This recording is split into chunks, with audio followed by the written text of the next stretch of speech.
Hey, financially savvy travelers, and welcome back to another episode of the Thought Card podcast. I am Danielle Tzier Corbett, and today we are joined by Christine Lozada, a travel pickleball player flying drones. Yes, that is right, flying drones. Christine is a travel creator, a drone pilot and educator, and the host of the Drone Party podcast, sharing helpful drone tips. As a travel creator, she captures the beauty of the places she travels to and tells stories that inspire and help others discover new destinations. Seriously, my friends, you have to check out Christine on Instagram at Christine Lozada. Scroll through beautiful photos and videos on land, underwater in the ocean, and also in the sky. If you've ever wanted to fly your drone and capture stunning images, now is the time. In this episode, we're going to be talking about what beginners need to know about flying a drone, the best drones for travel, the features that we should be looking out for, as well as how Christine translated her drone flying skills into income and a thriving career.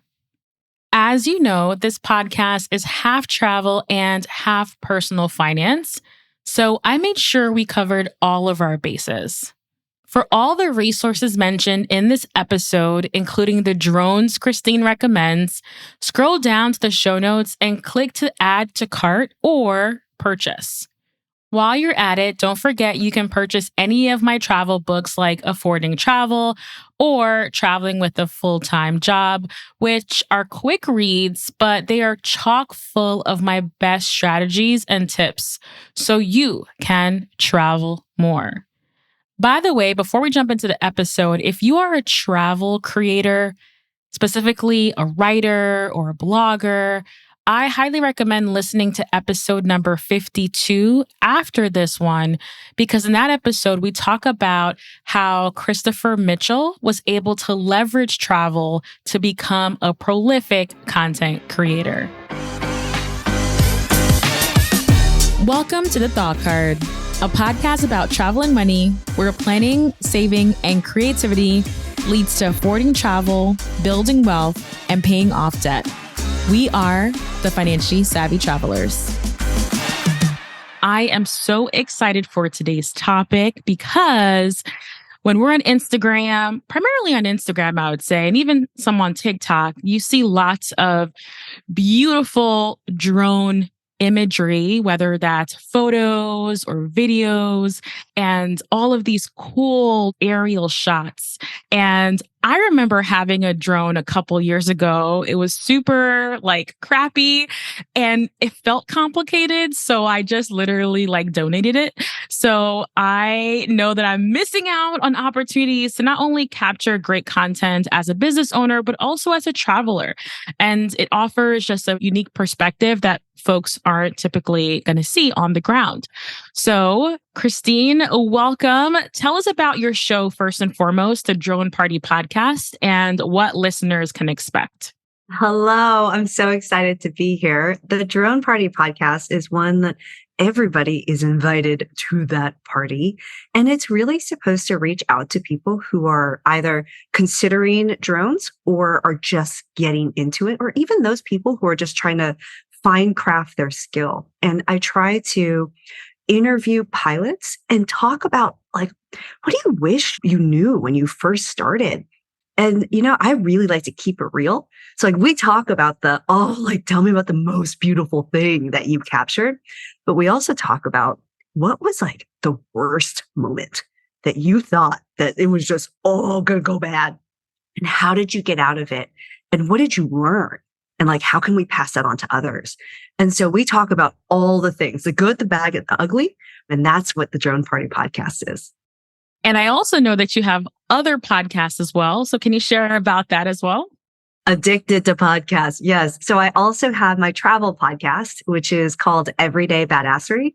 And especially through flying drones, a lot of people ask me how are you such a badass in the things that you do? So what I wanted to do was highlight the stories, both from my own travels and other travelers that I meet, And like, what are the things that are making them just 1% more badass today than they were yesterday? And what can others take from that for themselves to improve yourself? And so it's a podcast of inspiring travel stories. I love that. And not only do we have an episode on travel podcast, but I'm also have a blog as well. So I'll make sure to add yours to that list. We have 26 so far and counting. So I will definitely make sure Everyday Badassery podcast is on that list. Okay. So let's start at the beginning because I really want to build our foundation. So by the end of this conversation, folks are going to be interested in more of like the types of shots and more tactical things. But before we even get to those strategies, let's define drone photography and how this type of photography and videography differs from other styles out there. I was thinking about this because I recently put my old hiking boots back on, trudged up this hill, and it took me, it was like 5 miles of straight uphill, which in the world of hiking, it's honestly not that bad. And like, think about your own hikes. Like, how many hikes have you done where you're like, I'm going to do this hike and I'm okay with it if there's no view at the top, right? Or think about a time that, I saw you most recently in New York City. I'm going to go to this rooftop bar, but I'm okay with there not being a view. It's like, no, like we're there to get to the top to get that best view.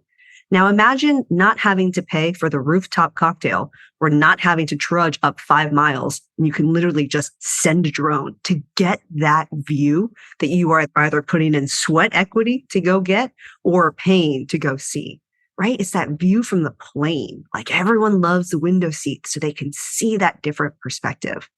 And that in itself is like what differentiates drones, right? You can get your camera very, very easily to a place where you can see things that you can't normally capture when you're on the ground. Just the view from a drone versus a view from what you're seeing with your hands over a camera or even your own iPhone are just so wildly different from each other. And I'll just give like one quick example where I wanted to take a picture of the black tip shark migration. And if you don't know what that is, it's like, imagine like, it's not even 500. It's closer to like 700 to 1,000 plus sharks swimming down the coast of Florida. And so for one, I could stand on the pier all day and just like look and like, oh, maybe they're coming, like maybe that's them. Or I could literally, in a matter of 30 seconds between turning on my drone and sending it 500 feet out off of the pier, see all of them, and not only see all of them, but take pictures up close and from far away and at different angles. Because that's the other thing about drone photography is you don't need to move around to go get your different shots. You stay in the same spot, but your drone moves. And that makes it really easy because there's a lot of times I'm on location shooting and it's like, okay, like pack up the tripod, like pack up all the cameras, like get all the gear together. All right, let's move over here. Oh crap, we need lights for this section. Like pack up all the, and then like with the drone, it's just like, just move it over there. And so it not only makes it a lot easier for the person who's capturing, but it also enables you in a way that you can't get those shots without the drone. And so those are some of the key differences between drone photography, aerial photography, and regular photography. I love the stories and analogies you weaved in there because I can just imagine the views that you're talking about with all of those sharks like swimming closer. Oh my gosh, that's like so incredible. And you are absolutely 100% right because as a travel content creator, I know that when I go to like photography classes, they tell you it's all about the angles, right? Like capture the photo from a different angle that's not just 100% straight on, right? So I love that these things are automatically built into drone photography. So how did you like get started with drone photography? Like, did you go to school for this? Like on the fly interest? Let's start at the beginning of your journey there. That's a good question. And I only recently started flying a drone. And so I have mastered the craft very quickly. I started flying in the beginning of 2020. And the reason why I wanted to fly was twofold.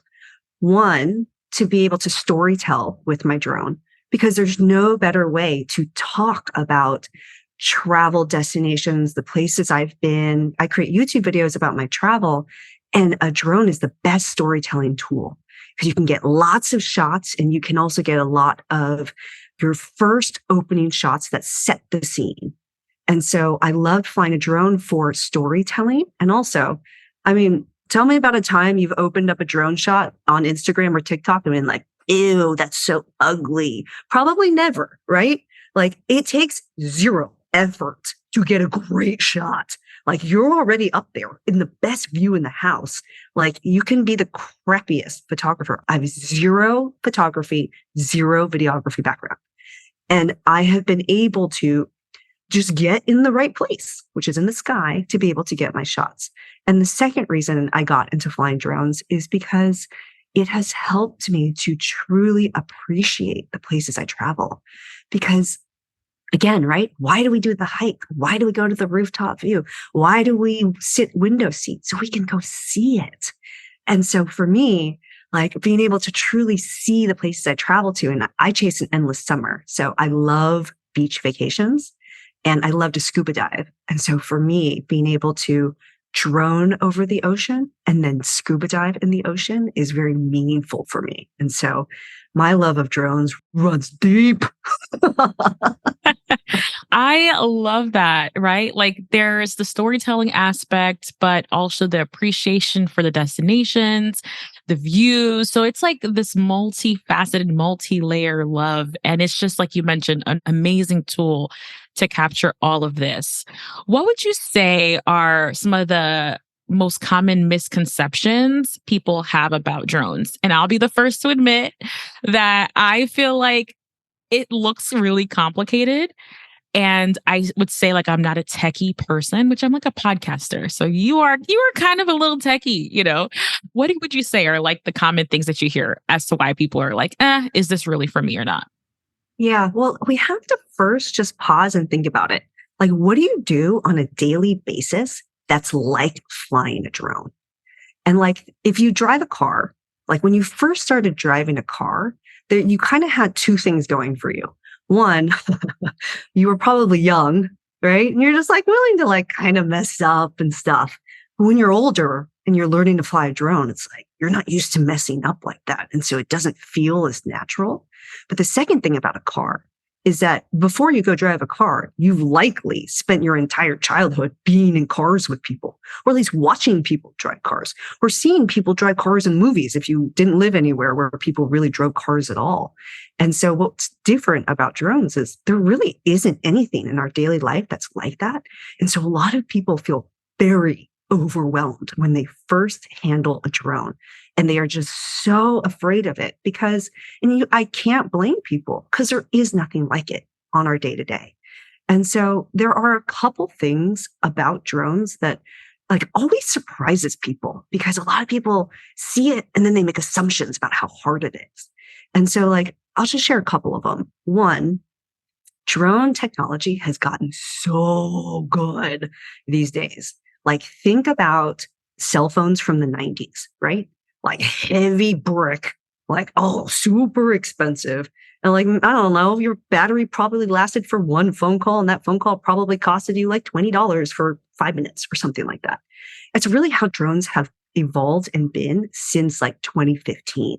Like imagine going from phones back then to the smartphones we have now, right? Totally different, better technology. But the thing about drones is they do a lot to keep you safe. And so a lot of people don't know that to launch and land a drone, you literally just push a button. And the other thing is that not only do you just push a button, your drone will fly and hover in place. It won't go anywhere, like literally just hover in place and do nothing unless you tell it to do something else. A lot of people have this misperception. You gotta actively keep it in the air and you don't. Like it is the best boyfriend. It will do nothing until you tell it to do something else. Like it will listen to your every command. And so it hovers on its own. And nowadays, the amount of safety features that are built into the drone, if you accidentally try to do something, a lot of times you can't. Like I tried launching from across the street from an airport without the proper authorization. It won't even let me push the button to take off. It won't. It'll just be like, yo, Christine, hello, like, look at the map. Like, it literally will tell you that. It will say, like, drone authorization zone cannot take off, and it will not allow you to. Another thing your drone will do for you before the 2015 drones, you're stoked if you have a battery life of like 8 minutes. Now, drone battery life is like up to 42 minutes, but your drone is watching how you're flying and at what speed and calculating how much battery you have left. And it knows, Danielle, exactly where you're at, because if you are flying too fast, too far, and you might not get back in that 42 minutes, it will be like, yo, beeping, I'm going to come back home to you right now. And you can't fly anymore because you're out of battery. And it will do that for you, and it will fly back to you. And like I would say, one more example is a lot of people are afraid that they will fly their drone and, oh my gosh, what if I fly it out of my sight? Like, what if I can't see it anymore? There is an auto return to home button where you literally just push the button, like you just called your dog to come back to you. Your drone will fly back to you, and it will either, land directly where you launched it from, or you can tell it to do something else, like the great boyfriend that it is, right? And so these are some of the examples. And I didn't even get into like the sensors and obstacle avoidance. It's wild. And like sometimes if I don't turn off obstacle avoidance, if you're like, what the heck is obstacle avoidance? Basically imagine the drone having like these sensors where I tried to ram it into the fence. I was like, oh, I want to see what happens. And I'm flying it directly at the fence, and then it just goes, and it literally stops. It's funny because if you keep pushing, like, come on, go forward, it won't do it. It'll just stop. And then it will show you on the screen. So you're not like, oh, why the heck is my drone not flying? It will show like there's an obstacle in front of you. Like, stop trying to fly it forward. And so there's a lot of things safety-wise and technology-wise that your drone can do for you. I probably just touched the tip of the iceberg, but it has made flying drones so easy that the hard part really is just what do you want to capture next? Where are you going to find that next good drone shot at? And so those are some of the basics. Wow, that was so impressive. And also, like, you just mentioned like 2015, which is probably when I had my first drone. And that's why I was like, old school. Right. Yeah, old school. Exactly. You had a cassette player. Absolutely. You know, when you had to take out the cassette and you had to like wind the tape. I remember. Oh, that's like so interesting to see how things have progressed. And like I mentioned, I'm just really curious and interested in like how things are working these days. And like you mentioned, there's just so many features that are built in that really help to keep you safe and also make sure that you're just utilizing the drone in the most appropriate ways. So one thing you mentioned really briefly was this map. You mentioned like drones have a map. What is that? Is there a monitor that you could, like, when you're holding your handheld, like, walk us through, like, what's the equipment that comes with the actual drone? And can you actually see what the drone is looking at when you're flying? Yeah. So there's really two things that are the main ingredients of your drone. It's the drone itself, that is what you send out to go fly and capture all the beauty. And then there's the remote controller. And the remote controller, and actually a lot of people don't know this. There's two ways you can buy a remote controller. One's a standalone one, and it just works on its own. And the other one is one that you attach to your phone, and you're using an app to fly your drone. And your drone knows where it's at with GPS.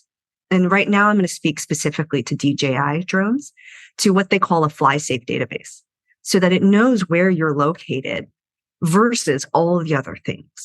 And a lot of people, like, they get confused about these maps because they're like, well, and you don't have to become a pilot to be able to fly a drone. Anyone can fly a drone recreationally. A lot of people think like, oh, I have to be a pilot to be able to read these maps. The drone maps literally look just like Google Maps. And you just tap your finger around just like on Google Maps. When you tap your finger on Google Maps, it'll be like, well, there's a gas station there. Or like, oh, there's a McDonald's there. But except on this map, when you tap, it will say like, this is like, flying drones is one of my favorite ways to find prisons. It's like, oh, wow, I didn't know there was a prison there. And obviously you can't fly a drone over a prison because they don't want you to be able to map the prison, well, I'm not going to make any assumptions about how people feel about mapping prisons, but I don't have a need for mapping a prison, but some people do. And so it's helping you to just know, like, okay, oh, there's a naval base there. I can't fly there. Like, oh, ooh, that's the White House. I can't fly there. And so it's really as easy as just tapping around. And so that's like the Fly Safe database in that map. There's also a separate map that's just literally showing you, again, just like Google Maps, where you're located, where your controller is located, and where your drone is located. And this is a map that you have that's on your screen while you're flying. And like, let's just pretend that we're flying a drone right now. When I look down at my screen, there's a couple things I'm looking at. The first thing I'm looking at is exactly what my drone is looking at, right? And I can maneuver the drone to go look at different things. You know, do I want to look at the sharks from this angle? Do I look at it top down? Do I want to look at it from the side? And then there's just like all like the important information. How much battery do I have left? And then like your camera settings. You know, are you in photo mode or video mode? Do you want to change what kind of video you're taking? And then there's the map that I'm referring to. So when you click on that, you'll know where your drone is at versus where you're located. Now, a lot of people don't even know that exists. And it's really important because one of the top things that makes people afraid is, oh my God, I just flew my drone and I looked down for a second, you know, because I got a text message and I looked up and I don't know where it's at and they can't find it. And then they start pushing a million buttons. And you could just press the return to home button. But if another way is you just look at the map and you'll be able to figure out exactly where the drone is located. It's like, oh, that's right there. And then you can either, you know, find it with your eyes or fly it back to you so that you can get it in your visual sight again. And so that's what it looks like when you're looking through the drone screen. I appreciate that. And I'll make sure in the show notes, you have great tutorials on your YouTube channel as well as on your Instagram. So we'll make sure to link to additional resources. But that is very clear. And I understand what you're saying there, which is great. So, okay. So we are all travelers here and either aspiring or really experienced. Maybe we are travel creators, but I really want to dive into the best drones for travel. And I want to talk about finances, budget drones, mid-tier, and then high-end. And what's the key differences for those price points overall? Yeah. And you know what's interesting is that the amount of drones in the consumer market coming out is growing so quickly that I'm going to kind of talk broadly about what's out there because literally tomorrow the answer is going to change. Like I'm not even talking about a year from now or I'm talking like a couple weeks or potentially a couple months from now. And in the world of drones, DJI owns over 75% of the consumer market. And one thing to consider, it doesn't mean, and I'm not at all, you know, sponsored by DJI, but one thing to consider is when you have a manufacturer that's specifically going after the consumer market, they are anticipating the grandmas, my mom flies a drone, and the kids, my nephew flies a drone. My grandma's way better than him. They're anticipating the dumb things that they will do. And so they are building safety features into it to help prevent them or help keep them safe. And so there's a lot of reasons why I recommend DJI, but I'm going to talk about DJI drones for a second because I also think in terms of technology advances going way up, and just like flat screen TVs, the price going way down, it's amazing what's happening with DJI drones right now. And so let's talk about kind of like a good, better, best.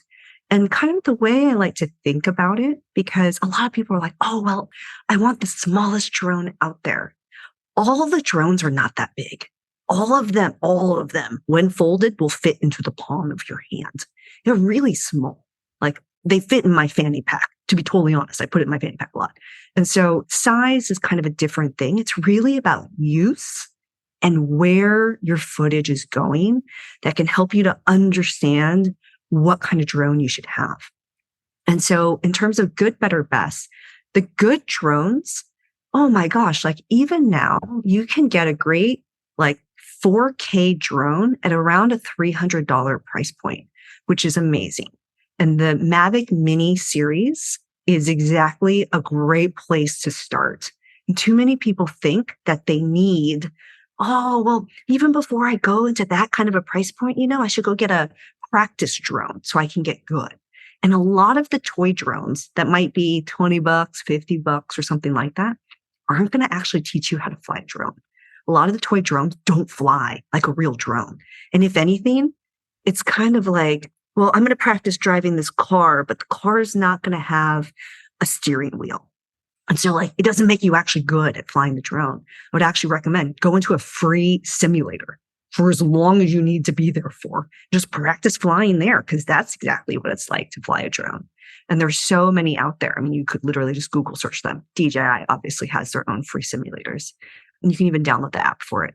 And so a good drone would be like the Mavic Mini. The current ones out now would be like the Mavic Mini 2 SE, fantastic drone, or even the Mavic Mini 2 and the Mavic Mini 3.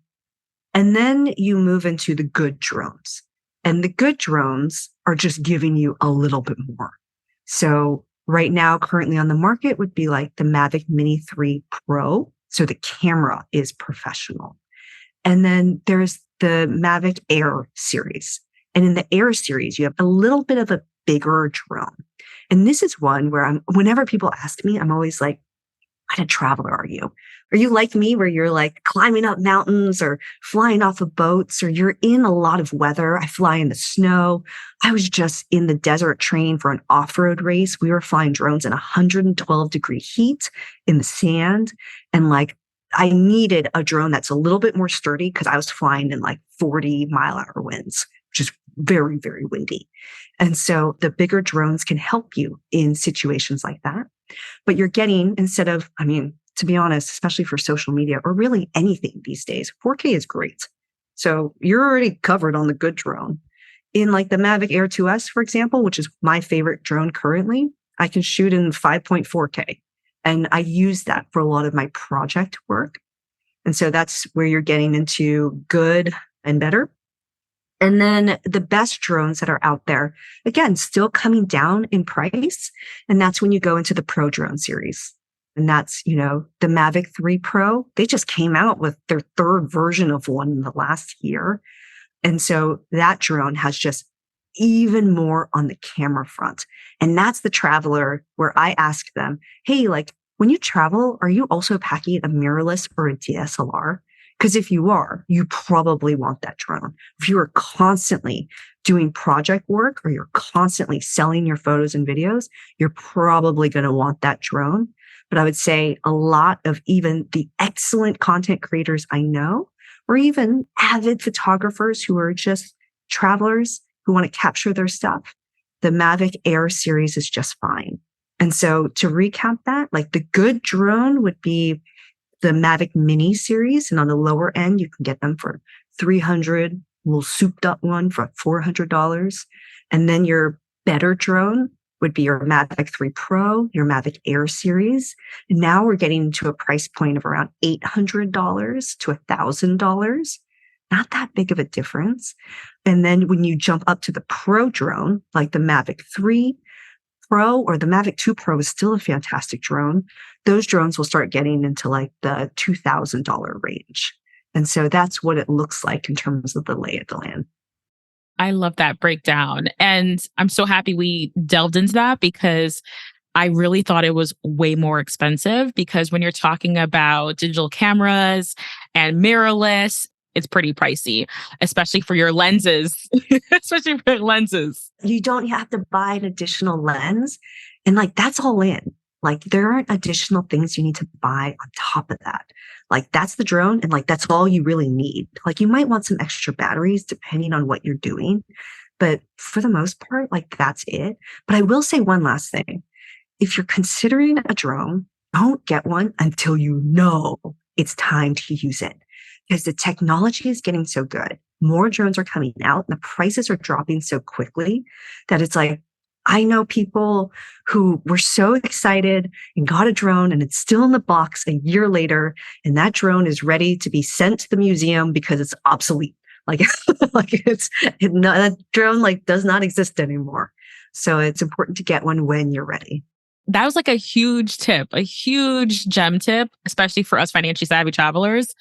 When would you say you're ready to get one? For example, let's say in a couple of months, maybe like 4 months, you have a trip planned and you want to start flying your drone. When is a good time to get the drone, start practicing? What does that look like in terms of that ramp up time? Yeah, it's a good question. And everyone learns differently, right? And everyone has a different level of tech savviness. And to be honest, you don't need a lot of tech savviness with a drone. But I will say the biggest thing that deters people's ability to learn quickly is simply their nerves. If you can just chill and relax and know that it's just going to be fine, you can learn as quickly as it takes me to teach people how to fly a drone perfectly well, which is around 6 minutes. It should take you 6 minutes to learn how to fly that drone like a boss. It does not take that long. And so really understanding how to fly it, fly safely and maneuver it in the way that when you say go left, like it will go left, all of that stuff does not take that long. I will say when I've spoken with a lot of people on my podcast, for example, it's the trip. It's the trip that gets people to do the kick in the butt. And I will say this, the thing that takes the longest is setting up your drone and getting all the firmware and the software updated. And that's not active time, right? It's like baking cookies where it takes a long time for it to sit in the oven, but baking cookies is not a good idea. Baking cookies with pre-made cookie dough is what I meant. And so it takes time for it to update and stuff. And so that's what takes a lot of time. Don't wait for on your vacation to be doing those activities. Do it before. Do one drone flight at least before you go. Just be familiar with it. Because, when you're in a new place or a new country and as you have a new drone you're flying for the first time, it's just a lot of stuff. It's a lot of stuff. And so, I know a lot of people who've done it super successfully. And I know a lot of other people who've done it extremely nervously. And it was not as difficult as it should have been, but they waited until they were on location in Iceland in a challenging situation to fly in to have their first flight. It can be done. Just, yourself, give yourself the amount of time that you need to learn. But really, 6 minutes is all you need. I love the tip about make sure everything's updated and downloaded ahead of time, because that would really suck the excitement out of your photography, of just your journey when you're just like, oh, I can't use this right now. So that's fantastic. You also mentioned travel style and making sure that you're picking a drone that matches what you're looking for. So, what kind of features would you recommend for travelers to be on the lookout for? You talked about like wind resistant. Is there anything else that you would say, okay, keep this on your radar, your little checklist as you're picking out which drone to purchase? Yeah, I have two thoughts on that. So one is really around what level of photography or photographer you are. And then that just goes up in terms of how good you need the camera to be. And then when I say style, now I'm coming to size of the drone. And again, all of them fit in the palm of your hand, but the Mavic Mini series is half a pound.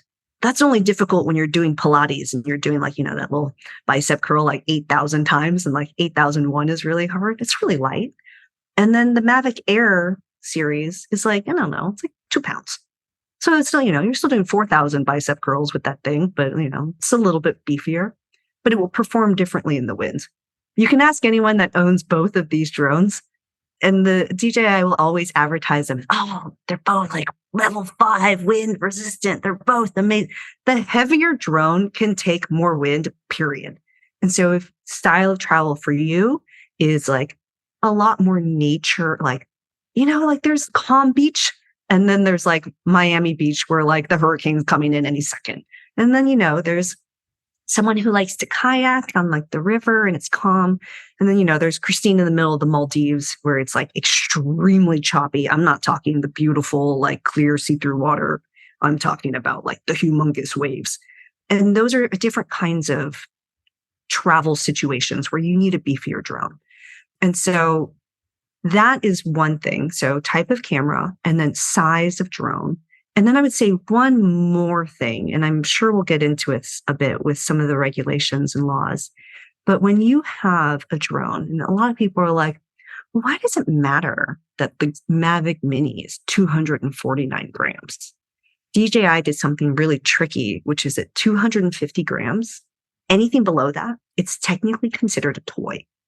And when it's a toy, it means that sometimes, depending on where you're traveling to, you can get around some of the regulations depending on how you're using your drone. So, for example, I'm just going on vacation with my girlfriends. We just want to get us in the pool on all our unicorn floaties, like having a good old time. Like we're not going to sell this on a website, whatever we're going to do, right? We're not going to make money off of these shots just for us, just for fun. If you're somewhere that has more regulations around drones, generally it will not apply to that drone because it's technically a toy. And it's different everywhere. And a lot of people get frustrated because they want all the drone laws to be the same. But think about it. Not all the driving laws are the same. The way you can take a left turn in Michigan, your Michigan left, is not the same thing as what you're allowed to do in New York City, wanting to take a right turn onto a one-way road that is also a right. You have to wait at the light. You can't go on red, for example. Or I don't even know if that's a thing. Anyway, there are lots of different driving laws. There's just different everywhere, and it's no different with drones. So the other thing to consider is the size of the drone in terms of skirting around some of those regulations. So let's quickly talk about those regulations. Is there a place that we should be going to as a resource to know what to expect? Like, I'm going to Paris soon. Can I even, fly there? Any thoughts? Yeah. Well, I would say there's really one source that you should always go to, and it's the government website. So the way I'm going to answer this is really around like traveling and flying your drone. And let's use your example with Paris.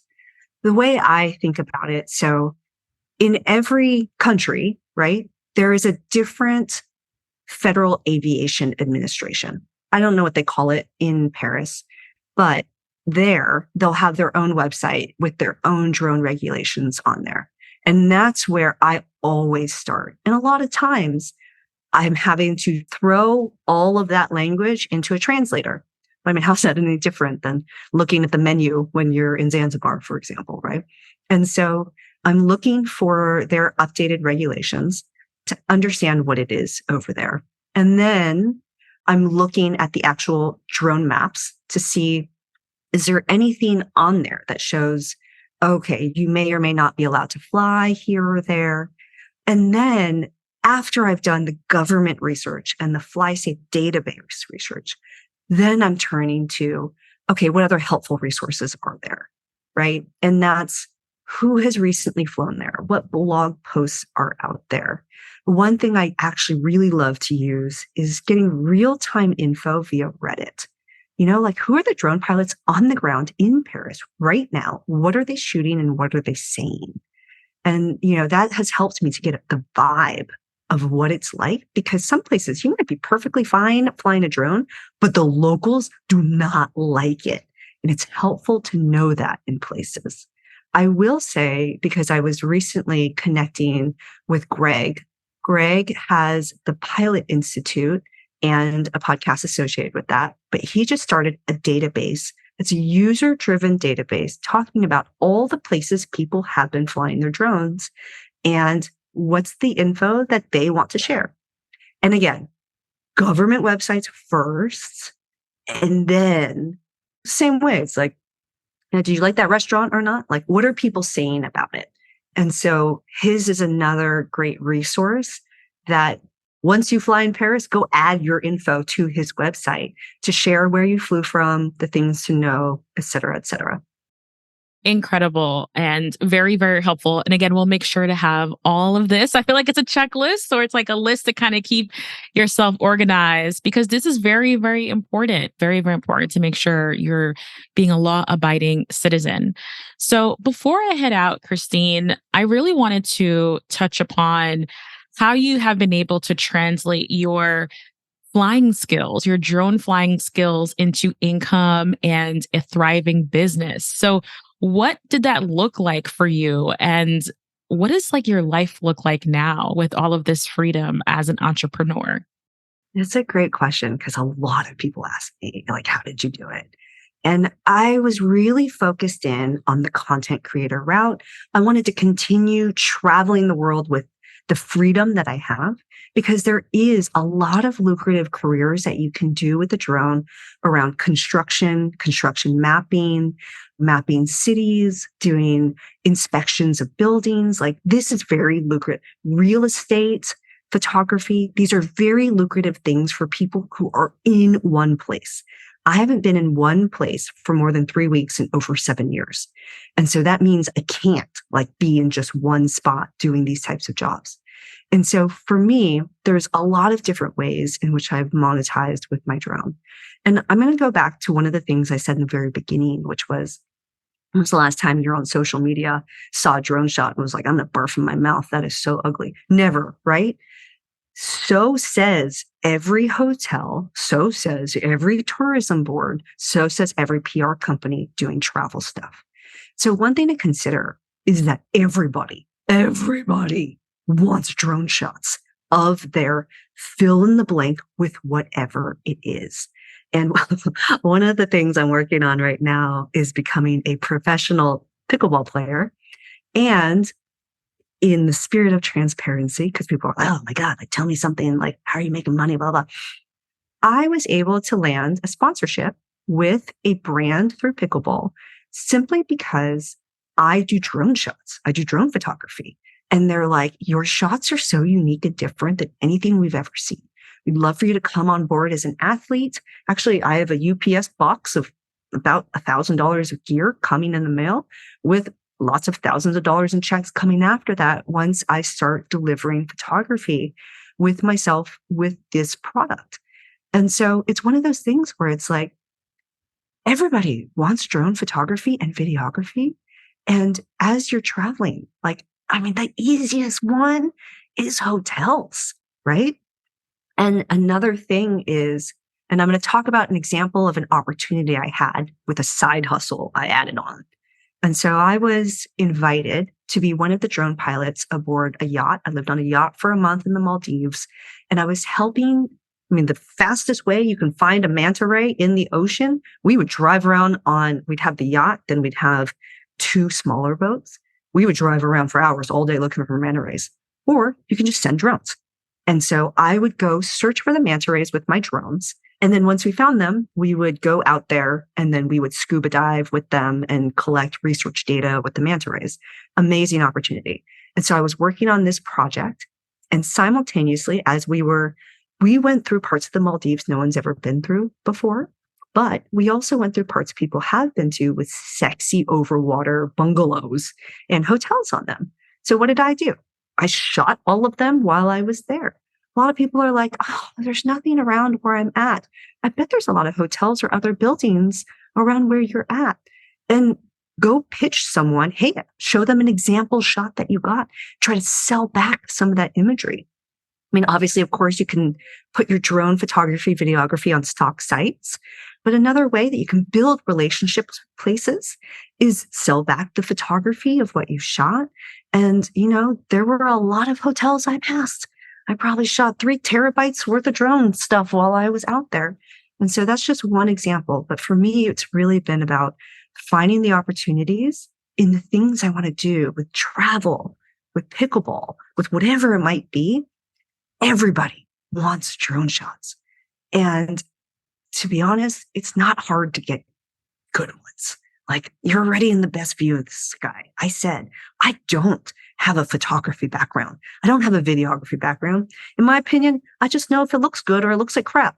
And, sometimes it's like, I don't know, maybe it's okay. But like, just take 20 more shots and there'll probably be something in the folder that looks fire, right? In the first 2 months that I owned a drone, I went to the website of a tourism board and I read what their current marketing campaign is, because you'll see it as soon as you open the website. And what it said was discovering like the beauty of nature and hidden gems, right?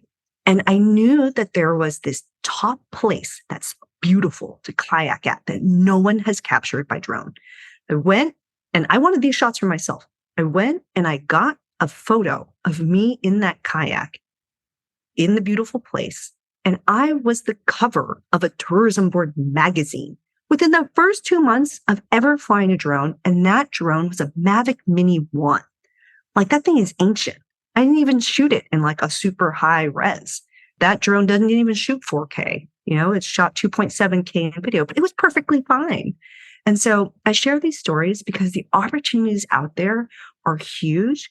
Everyone wants drone shots. Just look for where you can put yourself, because there's room for everyone to be flying drones, making great content out of it. You know what I loved about everything you said there is that, yes, there are going to be some people who are going to fly drones for the love of it or for trying it out and doing it for leisure. But there's also a pathway and avenue where you can monetize this skill, this tool. And as I was preparing for this chat, I did see a lot of things like construction and real estate, and I didn't understand why, but you mentioned it like perfectly. Like I can see why, because people are searching for how to make money doing these things, especially if you're like stationary and you're not like a digital nomad or traveling quite often. So I appreciate both sides. And that's exactly like why I wanted you to come on and just share all of your wisdoms and just amazing stories with us. So for those who want to learn more, like how to get the best shots or ways to avoid ruining and crashing and burning your drone, you have a drone course, Christine. Please tell us more about it, as well as how to connect with you before we head out. I have tons of free resources. Actually, I just created one, which is like, if you want to fly a drone in 2023, what do you need to know? Because like things have changed since 2022. So that's actually a free course. It's like a mini course that you go through and you learn everything you need to know. And so that's one. I also have a 101 course, how to fly a drone, literally just how to fly a drone. And it gives you a do it with me tutorial of how to fly your drone with confidence. And it gives you all the fundamentals so that you never crash your drone. And you can go confidently fly and explore, or confidently fly and go get your shots, however you want to do it with your drone. And then in my 102 course, and actually I was filming on site at a hotel where I had gotten permissions. And I'm actually screen recording and talking through how I'm setting up these shots, how I got like this job, and like talking you through. And like you're watching the whole thing. You see all my settings on the screen and how I'm getting the shots. And so I not only build upon like more advanced skills, if you want to fly through things, if you want to do more advanced things with your drone, like hyperlapses and panoramics and all the things, that's all in there. But also like how actually on site I'm doing a lot of these shots. And so ChristineLozada.com/drones has all of those free resources and my other courses as well. But actually, here's something important, going back to the money conversation real quick. My first drone, you can rename like their name. It was CL's Moneymaker 1. And then I now have CL's Moneymaker 2, 3, and 4. And I had a 5, but I gave away one of my drones to a content creator in need. But they have lived true to all their names. So I will just say that.